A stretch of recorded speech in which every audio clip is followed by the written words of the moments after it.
Hey everyone, welcome back to another RoboWoggy video. Yeah, so it's been a while since I've done one of these videos where I'm talking to you guys as my audience member, all 1,300 of you. I got a comment on one of my most recent shorts, and it said, here we go, it said, bro, play more piano. So that's good that you guys respect, me. I'm not going to play piano in today's video, even though I could. I got a piano right there, but we're not going to do that. Also, what you might not know, or you might know, I don't know, I started doing stand-up comedy, which is kind of like, I feel like that's like the right step for me. You know what I mean? I was making videos that were silly. I was, I was still trying to grow up, but then I was kind of like nudged into this comedy sphere, and I thought, let's give it a go. And I started giving it a go, and I really liked it. So I kind of spent most of my time trying to get really good at that. But now, I reached this point in my career where I need to still make content on social media, and and that brings me back to what I had most fun doing, which was YouTube. So in today's video, what we're going to do is we're going to review my very first time that I did stand-up comedy. Not going to be good, but will it be fun? No. I'm not always doing well, by the way. My stand-up comedy is not always successful. Looked at me and then looked at his friend and was like, did you know 1 in 3 men like other men? I don't like men. My friend doesn't like men. You must like men. I was like, oh no, he found it, You see, so sometimes it goes well like this, and then most of the time it's like this. Looked at me and then looked at his friends like, did you know 1 in 3 men like other men? I don't like men. My friend doesn't like men. You must like men. I was like, oh no, he found it. But this is the very first time I did stand-up, so we're going to watch this video today. Dude, remember when I went to try the best vanilla slice in Australia? That was silly. Too much effort for 900 views. Comedian's first ever stand-up routine. Surprised. I must have actually released this online for people to watch because it's got views. Good to see you're back. This rocks. That is my alternative account. I commented that myself. Hey everyone, my name's Oscar. Welcome back to another video. You might know me as RoboWoggy, but I thought I might change up my content. I stopped uploading for a few years, only because I stopped playing video games. Decided to get a little bit more healthy, get out of, I guess that lifestyle. I'm back, by the way, I'm back into playing video games and being less healthy. Like, it's like crack cocaine, dude. You try to get off it, but without a proper program, you're straight back in. But I've started to do comedy only a week ago, actually. I did my very first stand-up. Started doing comedy only a week ago. That's wild that you're posting this online. I don't get that. So that's what I'm going to show you here. A few things to note. During my gig, there's an alarm going off. Like that's right. There was an alarm. There was an alarm because someone smoked meth out back. This is true. This isn't even a joke. Someone was smoking methamphetamine in like the back alleyway, and then that triggered an alarm through the bar. And then I was just doing my first ever stand-up set with an alarm. That's wild. Like a genuine fire alarm, because some guy was doing drugs out the back of the gig that set off the alarm. Isn't that crazy? Which was funny, I guess, in its own self. Not funny. Drug use isn't funny. Well just get it's like crack cocaine, dude. Straight into it. This is my very first comedy gig. All right, here we go. G'day guys, my name's Oscar. There it is. It's really loud, isn't it? Yeah, no. I mean, if comedy doesn't work out, I have a good gig as an Ellen DeGeneres impersonator. Like, oh, let's all start dancing, sort of thing like that. Okay, that's kind of funny. Like, not really, realistically, but like, Ellen DeGeneres impersonator is a funny, starting thing. Because I think that when you start comedy, you want to make a joke at the start that instantly makes the audience connect with you. Right now, what I do is I do this. Hello, everybody. This is... Yeah, you can trust me. I'm safe. I look like I apologize after sex. That's...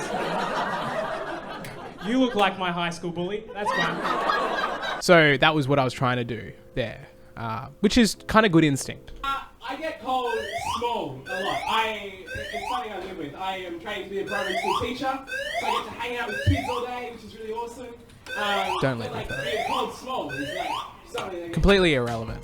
All of that is completely irrelevant. What I would say now is I'm quite small.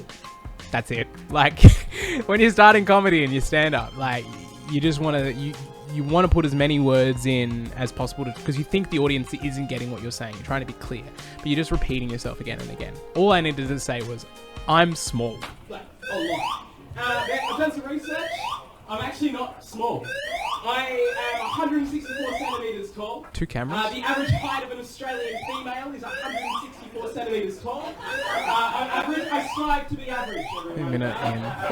I came across a kid. I got to teach in London, and I came across a kid. Kids can be ballsy, like straight off the bat. They can just say what they want. Kid in year 5, 9 years old, comes up to me and goes, "Do you have a girlfriend, sir?" And I'm like, "Oh no, I don't have a girlfriend." He goes, "Oh what? Does no one love you? Are you alone?" It's kind of funny. That kind of reminds me of like a delivery by like Ricky Gervais. I think that's funny. I think that I might actually bring that back when I was teaching this. Like, do you have a girlfriend? No, you don't. Like, oh, well, no love you. You alone. I think that's kind of funny. I shouldn't have sworn. Ultimately, now he's more alpha than me. Alpha than me. I'll be like, no, I didn't have a girlfriend. Yeah, you know what I like about that? It's not funny, but what I do like about that is like the comparison of the kid now being alpha. So like, that's funny to me. I still think that this isn't as bad as I thought it was going to be. Oh, my girlfriends love me. Oh, my girlfriend doesn't make sense. You got me thinking, I've actually never had a girlfriend. I've never had one, which is pretty shit. But it's also kind of funny because I've had the next best thing. I've had a gym membership. It's just as fucking meaty as a girlfriend, right? Weirdly misogynistic, go to but... the gym. I get a call. Where the fuck are you? I don't know. Out with the boys. Money disappears from my bank account every day. Where the fuck did it go? I don't know. It's the bank, I assume. Doesn't make sense. I like that connection though. Like, I don't have a girlfriend, but I have a gym membership, and then comparing the difference. So like, money leaves your account is funny, and whatever I said first. Getting fatter. Getting fatter. I'm not going. I'm getting fatter. I've been to the gym twice. Once after New Year's, went to go get a six-pack, came home with a slab. And then the second time I went to the gym was just before a pool party. Looked down, I was like, It was like 100 kilograms, right to the best, and nothing ever happened. My mum thought I was going to be gay. She wanted me to be gay so bad. Oh, I told you. That's true. It's quite funny because we go to Blockbuster. Remember that? So that's a hang on, like that my mum wanted me to be gay. That's real. I do a joke about that in my upcoming hour, which you should come to.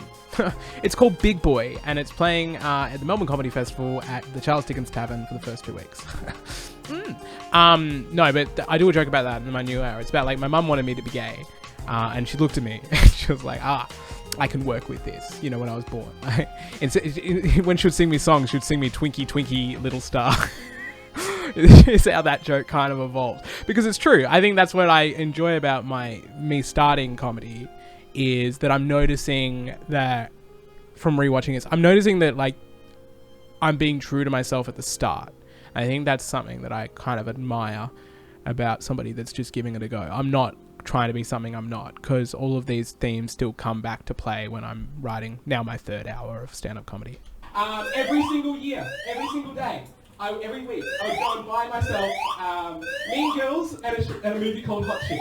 Yeah, Mean Girls and Hot Chick.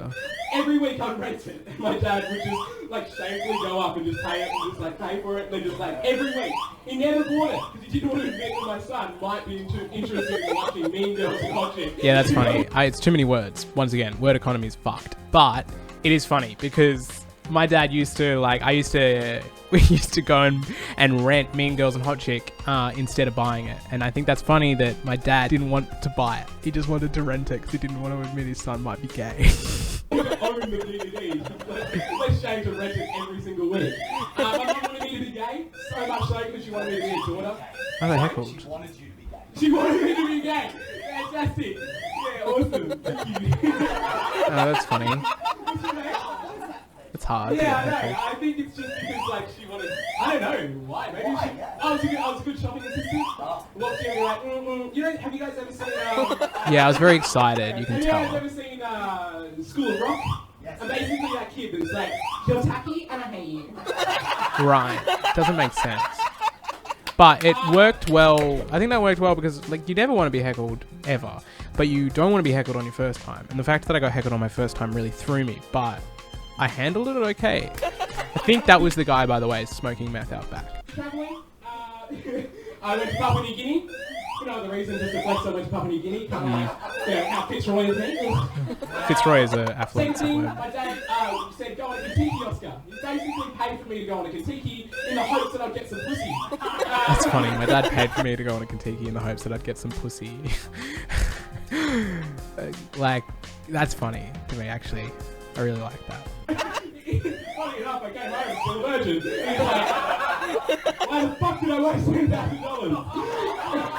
Anyway, guys, you're fantastic.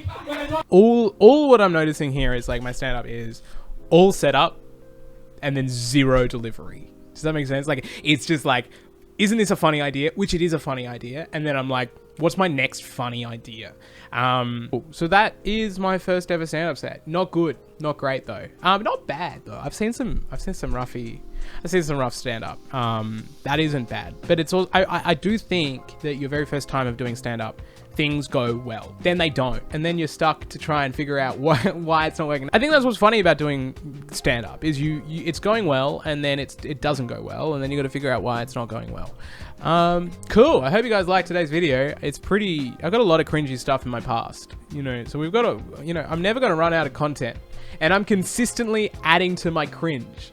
You know what I mean? That was 5 years ago when I thought I was like above being cringe, and I was doing it again. So, what's to say we might look back at this video in a couple of years and think, holy shit, you did that? That's crazy.